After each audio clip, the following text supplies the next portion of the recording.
Don't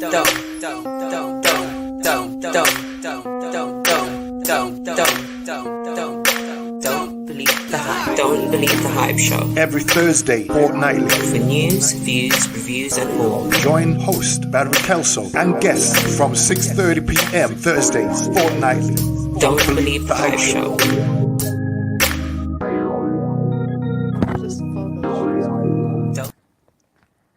Good evening, everyone, and welcome to the Don't Believe the Hype show. I'm Valerie Kelso, and tonight we've got another special guest, which her name is Yvonne. But Yvonne's going to tell you a little bit about herself in a little while. Before we go into the show, I would like to just let you know a little bit about the Don't Believe the Hype show. The Don't Believe the Hype show sponsors Purple Light Touch Foundation. Every donation that we get through the show will help a woman or a young girl recovering from domestic violence, abuse, sex trafficking, any life-altering situation. So feel free to reach out to us on the Don't Believe the Hype show. You can also donate through the Purple Light Touch Foundation. And if you want to come onto our show, you're more than welcome. You can call 817-655-4105. The number again is 817-655-4105. And without further ado, I am so excited to have this guest on our show because we are fellow people. Because Yvonne is, well, I'll tell you what, let Yvonne tell you a little bit about herself. Hello everyone. My name is Yvonne Cooper, also known as UK Lady Rhyme. I was born and raised in London, England, or the UK. So as she said, we're comrades from that across the seas. So as you can see, our accent is not the same because we're from different parts of England. Yvonne is from London, Yes. and I'm from the Birmingham. So she's south and I'm north. Okay, so that's why our accent is a little bit different. Plus, she's been here longer than me. So tell the audience what made you decide to come to the US. Okay, so in the UK we take an exam that's called A-levels, and I finished a little earlier when I was 16, and my parents said, do you want a car or a trip to America? So of course I chose a trip to America because the irony is that I'm born on the 4th of July. So I made a decision to come here, came to school here, studied here, and my whole life began here in the United States. So what year was that? I was 18 years old. So Okay. yeah, I was 18 years old. And you know she's now turning into I'm not going to say anything more about her age, but we are similar in age, but I'm not going to tell you what age she is. That's up to her, whatever she wants to do. You know what I mean? So coming to the US, was it a scary leaving England? Yes, or? it was. It was very scary. And to this day, I asked my mom, like, why did you trust me sending me over there? But she said I was the kind of child who was very studious and very focused, and she knew that I'd be okay, you know? So yeah, it wasn't always easy, but I was able to go through that hurdle. So was you here by yourself, or did you have I originally came here to stay with my grandfather, and then I ended up staying by myself. Okay. So I was by myself for some period of time. Yeah. Well, that's like me. I'm here by myself as well. Yeah. You know what I mean? So we can see all these slides are going around. And I just wanted to ask you, what made you decide, because let's back up a little bit. Yeah. Yvonne's an author, not just of one book. She's got several books, and I didn't know that she wrote these children books. So I just want to ask you a question. What made you decide to write children's books? Okay, well, one of the things I failed to tell you is that I've been an educator for nearly 30 years now. Okay. And as an assistant principal, I see all different issues coming into my office. And I wanted to find a way to reach out to these children who had different things going on, from bullying to being shy, just different things going on. And I wanted to find a way to reach out to them. However, the very first book that I wrote was because of a little girl. Her name was Jamaija Moore. Jamaica, I hope you're out there hearing because you were my inspiration. And in New York at the time, it was a testing era. We were heavy Okay. on tests. We were the first charter school on the island in New York. So everything was publicized. We had to do well. So they finished one state test. Right after that was another test. And Jamaica looked at me and she said, "Oh, Miss Cooper, oh no, not another test." And I felt so convicted as a teacher, like, what are we doing to these kids? I've got to change the narrative so this way they take tests, look at tests differently. So that's what inspired me to write the first book. So what was your first book that you wrote? It was called Oh No, Not Another Test. That was the name of the first book that I wrote. And let me back up a little bit too. I remember my mom buying me a diary, a 5-year diary, Yeah. and I used to write in it every day, writing in the diary. So I think that's what started the love for writing, just writing. I wasn't a talker, but I used to love to write. And so Okay. that's kind of what got me started with the writing journey. So you wrote your first book, Oh No, Not Another Test. Yes. And that can resonate to so many children right now because every time you turn around, oh no, it's not another test. You know what I mean? So Yeah. what is the book about? I know Okay. it sounds like, oh no, it's not another Yeah. test, but So the whole idea behind it is turning a oh no into a oh yes, so the students know that they can do it. So I told them that the test is nothing but a talent show. That's what I told my students when I was in the classroom. So look at it that way. Just like you go to a game, you perform, you practice, and when it's time for the show, you do a whole showcase. So I told them to look at a test like that, so that to take away that fear out of it. and so what year did you write this book? Because you said you was from New York. Yeah, and it now- was 2013 was when I first Okay. published it, and then I republished it and did some updates in 2019. Okay. So what made you go to New York? Was it because Well, that's where my grandfather was at the time, and also that's where I went to school. So my Okay. first school at the time was called Brooklyn College. Mhm. So I went there to my undergraduate. So what brought you to Texas? That's a very good question. So I went to New York, and then from New York, I was in Chicago teaching and doing some leadership things there. And then from there, my boss that I had in New York asked me to come over to Dallas. They were, starting a new school and startup and everything, and she wanted me to come out and support her. So that's how I ended up in Texas. So you wrote the book, Oh No, Not Another Test. And I like the illustration. Did you do that illustration yourself, or No, I had someone do it. I was very intentional. I wanted to represent children of color because I feel that they're underrepresented. So I wanted to make sure we included that children of color in most of the books. You will notice that it's a mixture of different races, but I want the main character to be a person of color. That was intentional. okay? So let me ask you another question. Because you wrote this book and then Yeah. you've got another book. Yes. So another issue that used to come to me as a assistant principal was bullying. And sometimes what children perceive as bullying is not bullying. So I wanted them to be able to understand what it was they were going through, be able to express what they were going through to me. So when they come, that's why I wrote this book, to encourage them to have confidence. So if someone is being mean to them, what things they can say to stand up for themselves. So in all of my books, I give self-tip advice for the children so they know what to do in that situation. That's a really nice picture. The girl looks so sad. Yeah. And you notice this time I switched it around so it was a girl Yes. that was doing, because a lot of girls, they keep those things in. And I do have a lot of cases where the girls are coming to me and complaining of things that they're going through. So yeah, that was intentional to use a girl. And I like the way how the girl, one looks like she's mad, the other one's Yeah. whispering, and the other one's laughing. And Yeah, it's like 'cause- 3 different types situations. Exactly. You know what I mean? Yeah, because that's a real thing. It's like mean. Some of the girls are just mean to each other.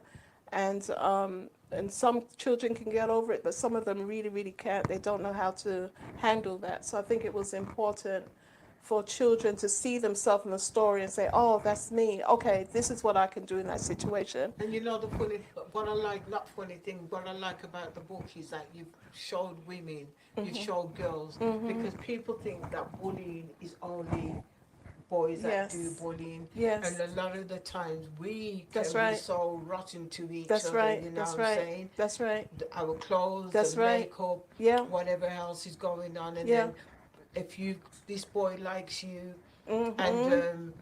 you Mhm. like that boy, that Mhm. becomes a bullying That's right. situation, and we don't look at those things as bullying. That's We right. just think, oh, it's just girls being girls, but no, some girls can be real Oh yeah. rotten. Oh yeah. Some of them can be worse than the Yeah, boys, you know, because the boys are more physical, but that emotional negative talk that plays on your conscience, and that's, if you don't tell anybody, that just builds up. So yeah, I really wanted to make sure that girls were represented for this you know what I book. mean? So this is two of the books that you've written, and you've written about how many books? I've written four, and I have two more, but they all have to do with real life issues that So what children made go you write through. a book on the Okay, coronavirus? so we were as a school we were teaching, through Zoom. We were teaching the children through Zoom, and we found a lot of the children, the adults had a hard time dealing with it. But we noticed that some of the children didn't really understand what was going on with coronavirus. So I wanted to find a kid-friendly way to tell them what was going on and what they could do, because their parents were dealing with it. And I think somehow the communication got missed where they didn't talk to the children. So the children were hearing about it in conversation on the TV, but nobody really sat them down and spoke to them to say, this is what it is, this is what you should do. So I was intentional again about sending the message to children on how to handle themselves in that situation.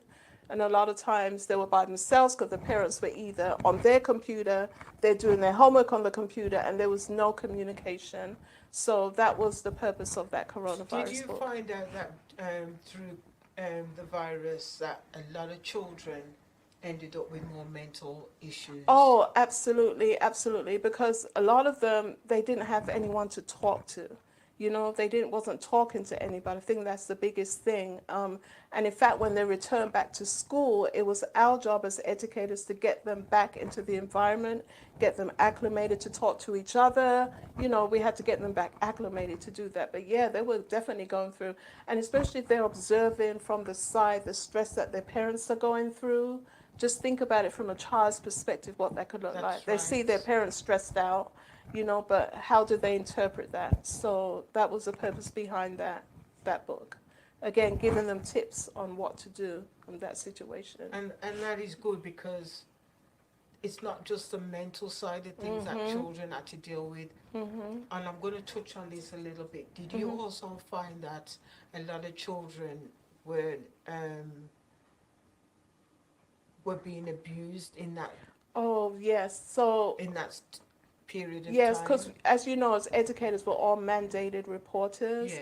But yeah, clearly the stress that the adults go through, of course, that spills onto the children. So yeah, there had to be cases where that was going on, and just finding an outlet for the scholars to be able to, we call them scholars, sorry, students be able to talk about that is very, very important. Because the only thing, I mean, having a child going to school is one thing, Yeah. but basically a lot of children became homeschooled. Yes, that's right. That's And right. the Yeah. parents didn't even know how to handle that child because that child is now stuck at home That's with a right. parent. That's right. Here you are at 7:30 in the morning. I don't want to see my child to school. So now they've got to give them breakfast. I've got to give them lunch. I've got to give them everything that they need, that they didn't bargain on. Exactly. If that makes sense. Yes, yeah. And so that alone is going to be added stress on the parents That and frustration. and that child. You know what I mean? So I can imagine that period of time how many children got Oh, caught up in the yes. foster care system. Oh, yes. Parents couldn't cope. You know what I mean? So Yeah.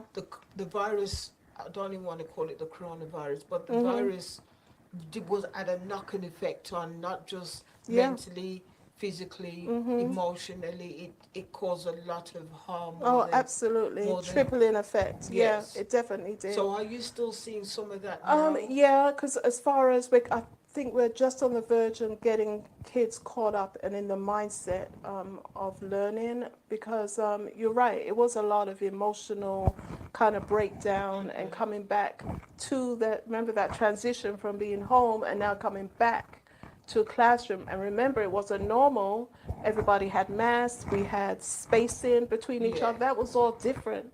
So from a child, how do you interpret that as a child, where on one hand, before that happened, the corona, everybody was holding hands and playing, and then everybody's separated. That does something to a child's psyche.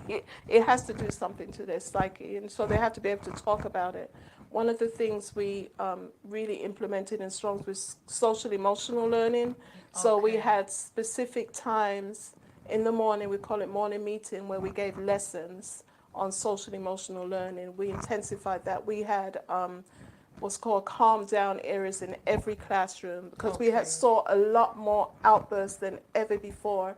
So we had areas where children could go in the classroom and they calm down. We had calm down tools, squishy balls, glitter bottles, all different things that they can use to calm down, because that's one of the things I think increased was children have these meltdowns, which seem like for no reason, but it was a reason. Sometimes I wasn't able to express why, but we saw huge meltdowns. Okay. Yeah. You see, all these things are important when you're dealing with children, and that's why I'm so glad about your book. I know we put your poetry book. Is that part of your 4? Was it 3 children's stories? No, it's, well, yes, this was part of the one, but I want to talk a little bit, if I can, about the children, the 2 other ones that That's are what I was coming. going to ask Yes. So there's 2 that's coming. One's really on the press right now. It's called Oh No, I Can't Focus. There has been an increase in ADHD. And a lot of our children really can't focus. Now we're in a tech-savvy age that we're competing with so much, but they really can't help themselves. And one little boy came to my office, and he was in trouble. So they come to me when they're in trouble, but it's usually always a root reason. And sometimes the teacher's so busy that they don't have the time to get to the reason. Yes. So when they come to me, I can really sit and talk with them. And one little boy said, my brain feels like it's just going all the time. And I said, did you tell your mom? So he's getting in trouble for things he can't control. So I explained that to his mom, and she took him to the pediatrician. But he just had a hard time focusing, and that's why he couldn't get his work done, So, and that is increasing. I'm finding more and more children come to my office with the ADHD diagnosis. So it's finding ways to get them to focus, So they're coming into your office. Mm-hmm. And most of the time, a lot of the things is because of the diet. Yes, at that your too. school, do you have a dietary to help Yes. them with their diet, or is it just? No, that's a very good question. So they've changed all of that. So Yeah. now they're really big about healthy eating in schools. In fact, we do not allow sugary snacks, cupcakes. We don't allow that in our school. Okay. So they have to bring healthy snacks. We encourage that. Now we do have what's called free days, where they can bring in special, snacks. It's Yeah. only maybe 4 times a year, like Valentine's Day, what have you. They can have a classroom party, but it's very limited. So yes, that is huge, the diets and what they're eating. Because that's what I find, if a child's eating all that sugar all day, Mm-hmm. they get that high and they get that low. Mm-hmm. You know what I mean? And we're not looking at it that our children are consuming a vast amount of sugar Yes. on a day-to-day. Everything that they give us in this country has got sugar Yeah. added to it. Yep, I agree. And there's no need for the added sugar, but Mhm. they're not going to eat it if Mhm. it hasn't got sugar in it. Mhm. How do you know they're not going to eat it if you haven't tried? That's right. That's right. It's so true. And that adds to it. But I do notice that the past, I would say 3 years, an increase with children coming in with ADHD, and an increase with different ODD, oppositional defiance disorder, young kids coming in with that. And I've never seen that before. It's just an increase of behaviors like that. Like I said, with the meltdowns, and the children cannot explain why. Once they have the meltdown and once they're calm, then they're calm. But it's amazing how much this has increased. Is it really amazing? Or Well, the world has changed? yes, It's you're changed right. from what we You're right. knew the world as. You're right. You're Because when right. we was growing up, You're right. you know what I mean? You want a meltdown? You're gonna get a belt. You see what I'm saying? yeah, it's And because different. now you can't smack your child because Yeah, oh, we're going to tell the government about yeah, you, that kind of yeah, thing. And that's it true. also makes a parent scared to Yeah, even do anything that's true. with their child, even if the parent know that they can deal with the Yeah, child, not because they don't want to have all the social services and everything yeah, else come yeah, get involved. So the parents are now giving in to the child, yeah, and now the child is becoming the yeah. parent and the parent is becoming the child That's because true. the That's so parents are true. scared of their own That's children. true. And then the parents ask, I don't know what to do. And I'm like, ooh, wait a minute. You're asking me, a 5-year-old, you don't know what to do, a 5-year-old, You know what I'm So, saying? yeah. And because we give so much to our kids, we give so much. And at an early age, we have to start setting those boundaries. And I think, and this is not being judgmental as a parent, but I'm by no means an expert in parenting, but I feel that boundaries have to be set early in their life rather than later. You can't That's wait until right. they're in third grade to start setting rules. You have to have that from the very beginning. And I've seen So, that even mhm, with some of the parents who bring their children into mhm, here, mhm, right? How it doesn't matter because they don't need to learn to write till they turn 11. mhm. But that time it's too It's too late. late. And It's if you too go back late. to the Bible tells you train the child in That's the way right. you want that child to That's go. So right. if you want to cook, you take them shoplifting at an early age. Mhm. Anything that you want that child to be, that child is going to form it from an early Yeah. age. 5 is Yeah. too late to It's too me late. You have to because talk to that the, child yeah. is already watching and That's hearing right. things going on while it's in the womb That's right.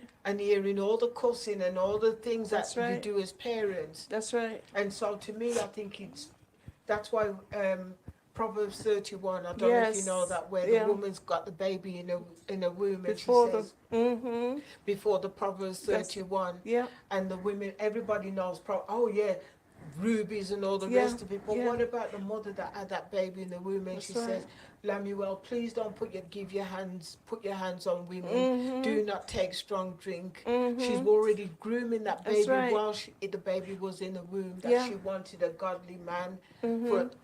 so that whosoever that boy picks up Mhm. is going to have a godly wife. Mhm. You know what Mhm. I'm saying? But Mhm. most of the time we tend to miss that part That's of so Proverbs true. 31 and That's. just go into the rubies and I'm a Yeah. Proverbs 31 woman, but you have to have a Proverbs 31 man That's right. to get a Proverbs that's 31 that's woman. so true. That's so true. You know what I'm saying? Yeah. So that baby was in the mother and she did not want him to be like the kings that have gone Mhm. before. So you've got to train that baby from while That's it's in right. the womb. Teach it good Yeah. things. Give it good things. Give it healthy things Yeah. that baby, because then that baby is going to want the same thing when it comes out of the Mhm. womb. That's so true, Valerie. And I love what you said because there is power in the words, and words have creative power. So if you know that, you start talking to the Hmm. baby. That's a real baby That's there. So right. you need to talk to the baby, nourish the baby, and that continues. But I think that's the missing part. We as parents need to talk to our children, sit them down and talk with them. I encourage a lot of the young mothers if you have, say like you have 3 children, take one of them, have a special day just for them. This is our date night, and Hmm. just the two of us are going out and just talk and listen. If we give them a chance, they will tell us but we have to set that space for them, and it starts young. It does. Mhm. You know what I mean? So you've got another book that you said you wrote, because before we get into your poetry Yes. book, there's another. Are So these books are already written or they're already written. The last one I'm getting ready to tell you about. So that one was ADHD. So that one's written to publishers. Mhm. This one coming up, originally it was called Oh No, I'm Too Shy. And listen, I got feedback from my son. He says, Mom, change it from shy to anxious, because he goes through that. And I said, you know what? He said, anxiety is such the buzzword nowadays, and Yes. so many kids, and it's true, so many kids, I'm not talking adults, we know adults go through it, but Mhm. kids are going through anxiety. It's called anxiety detachment, Yes, and that's yes, what a lot of people don't know about anxiety yes, detachment. and that's even your child could go through that when they're at school as That's well. right. That That's they've been right. so attached to you that when they leave, you can't even go to the restroom That's without the right. child. Mom, where are you? Yeah. Because of that anxiety that they've Yes. been feeling. Yes. You know what I mean? I Yeah. found out about this when I did got a certification Yeah. on mental health Yeah, and you young hit it on it adults. now. That's called we call it separation anxiety. Like we're getting ready for a new school year, and Valerie, you'll be surprised the kids that they're just terrified of school. So it's our job to make them feel comfortable and at home, but you can tell that separation is real. Yeah. And you know what I found out? Sometimes it's not even the kids, it's the parents. So they're the ones crying. And I get it. You know, that's your child. You're letting them go for the first time. And we literally have to give them a day to get it out your system. And we tell them after that day, which your child's going to be, they're going to be fine. We tell them we're going to be fine. We walk them out. But yeah, that's a real thing. But It is. kids are dealing with that where they're terrified to talk, terrified to move, terrified, you know. They're just anxious. So again, this book will give them specific things that they can do to get over that when they're feeling overwhelmed. How do they make friends? You know, how do they make the first move, say hi? How do they answer questions in class without feeling anxious and everybody's looking at them? Yeah. You know, so just giving them strategies. I want them to know that you're not alone, that there's a lot of kids who feel that way, but we need to set it up and give them the space to talk about And it. it's also being anxious because am I going to fit in? Is my Yeah. clothes going to be Yeah. is right? Yeah. Am I going to be they're going to tease me about my hair? Yeah. My eyebrows are a little bit too thick. Are they going to say anything? Yeah. Are these eyelashes too long? Yeah. You know, it's Yeah. all stupid little things Silly that the, things. Silly you things. know, I'm saying that these kids are battling right now. It's not even nothing that if we was worrying about eyelashes when we was growing up, we'd be sweeping the floor. That's so true. That's true. Right? It's so But- true. Yeah. But we've made our children like Yep. this, Yeah. and the parents need to realize. Hold on a second. Remember, you went to school. That's right. So why are you doing this to your child when you went through the same thing That's when right. you was growing up? Mhm. How did you feel? Mhm. And maybe sometime you might need to have a class telling the child and the parent together, have an assembly where Yeah. the parents and the child is together, so the child can say, "Mom, did you go through this?" Or the parents can say, Exactly. "You know what? We went through this when we was growing up. But Yeah. look how we turned out." Yes, yes. And that's the hopes with these books, that it will start a conversation. And most of my books, I have links where they can get help for the Okay. parents. So that's my hope. They can at least start the conversation. I never forget, I was doing a book event at a school, and it was a father. He was sitting with his daughter, and at the end he said, "Miss Cooper, do you think you can write a book on shyness?" That's what he said to me. I said, "Your daughter's shy?" And he said, "Tell me more." And I said, "Yeah, I could do that for you." So this book I want to dedicate to this father, because you know we don't usually typically see a lot of fathers That's coming to right. school. So just the fact that he was voicing that and being an advocate for his child to say, "Listen, my child is shy. Can you help her?" I said, "Wow." So yeah, that was the hopes in doing that. So I want to ask you now because I met you at one of Michael's poetry events, and this was about two and a half years ago. Oh, yeah. Just before I met Michael. Yeah. Right, because he's coming into I think 2 years since I've been with Michael, or 3. I can't even remember. I've lost count. It's like an unmarried couple. Now. We ain't even married. But I met you at a poetry event. Yes. And ever since then we formed a friendship. Yes. Not just myself, also with another lady named Marina, which I'm trying to get onto my show, by the way. That's the Mega Women. Okay. And you did a poetry. So let's talk a little bit about your poetry. Okay, well, so as I said, I've always written poetry, so for years. So if a friend had a birthday, Yvonne, can you write a poem? Yeah, I write a poem, give it to them. Anniversary, I've just been doing it because I enjoy doing it, right? But one day I said, you know what? I wonder if I can start, saying that out, reciting the poem. and it was, I can't remember where, but it was somewhere in Arlington. It was a place, and I went there just to listen, Valerie. That's all I wanted to do, is just listen. And I went there with my daughter and sat down and listened and said, wow, that's great, you know. And Michael said, Yvonne, come up and do a poem. He said, you have something? And I always carry my poetry book. Yeah. And I was like, oh gosh, no, I don't have anything. And he said, what's your name? And on the spot right there, I said, wait, my poems rhyme, UK lady rhyme. Okay. And I got up and I spoke out for the first time, you know, so that's when I started speaking out for the first time. But typically, I usually don't speak out my poems, but it's something about reading your poetry out. It just made it come alive for me. I was like, wow, this is powerful. So yeah, I started doing So it we like need that. to see more of you out to the Yeah, public I've with your regressed the past 2 years. I've regressed.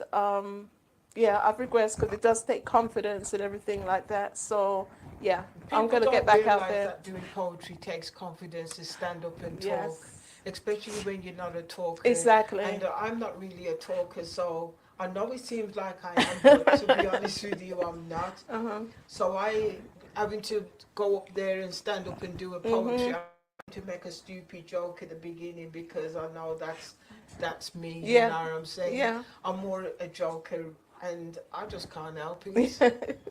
So, but there's been so what next have you got planned for yourself? Okay, so like I said, I have that book coming out, and I've been doing events around the country. So I'm doing book events around the country just Okay. to let the books known. That's the first thing, and also I have a business. It's called Rhymes for You that I'm trying to set up. So this Okay. way I'll write poems for you and perform for you. So it's taking me out of my comfort zone. And sometimes we have to come out of our comfort zone to get Yes. to the next level, you know what I'm Yes. saying? I was just telling a young lady today, you've got a choice in life. A cake, you can bake a cake, and you think could be perfect, and if you open that oven door too soon, that cake can rise, can fall, Yeah. or you can leave it in there and open the oven door when it's supposed to open and you can rise. So it's up to you what you That's do so true. with yourself, Yeah. if you want to rise or if you want to fall, That's so true. That's because so nobody can't take away you rising. true. Yeah. Only you can take it away from yourself. So I like I'm that. hoping to see you do some amazing things going forward. Okay. Before we leave, I want to ask you, where can people purchase any of your books? Okay. Right now they're on Amazon, Google Books, Barnes and Nobles. They can get it from any of those websites. Okay. Yes. And is there a website? Not yet. Okay, Oh, so yes. the website is Yes. already up. And I'm on Instagram, UK Lady Rhyme, and just reach me at ycoop3@yahoo.com. So you can see all the places that you can reach Miss Yvonne. If you know, I don't even know why I'm calling you Miss Yvonne. Because we don't talk like that in England, do we? You know what I mean? It's like, right? So it's weird saying Miss Yvonne. Yeah. And I shouldn't have said it. I don't know why. I'm trying to become Americanized. And I can't stand this Miss because we're not Miss. No. Right. Right? So I just want to ask you one question before we start wrapping up. Yes. What does Don't Believe the Hype mean to you? And you can talk straight to the audience and let them know what does Don't believe the hype. I'm truly inspired. I've known Valerie, like I said, for a while now, and just what she's doing for women. When I saw the vision of what she's doing for the women, hurting women that can't help themselves, that's what inspired me more than anything. And so I'm going to ask you to commit to this, because we do need voices for our women, and Valerie happens to be one of those voices. So please do anything you can to support the ministry. And it is a ministry that she has for Purple Light Foundation. Thank you. So And thank you for having me. Thank you for this I know she's opportunity. I a really little bit appreciate it. scared because she's never done an interview. And I think I'm getting better. If I'm getting better, thumbs up and just let me know that I'm doing a lot better than when I first started. Because when I first started, I'm not going to lie to you, I was scared. Wow. I was shy. Wow. And I thought I You couldn't seem so do natural. this. I'm getting better because Wow. God is allowing me now to Yes. find my voice. Ever since I wrote my book, You've Got a That's Voice. oh, that's You know what I mean? wonderful. Because now I'm starting to be me. Yeah.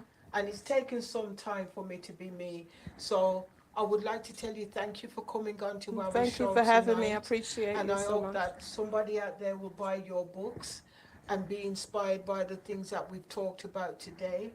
We will see you back on another show. Thank you all for tuning in once again. Bye. Bye.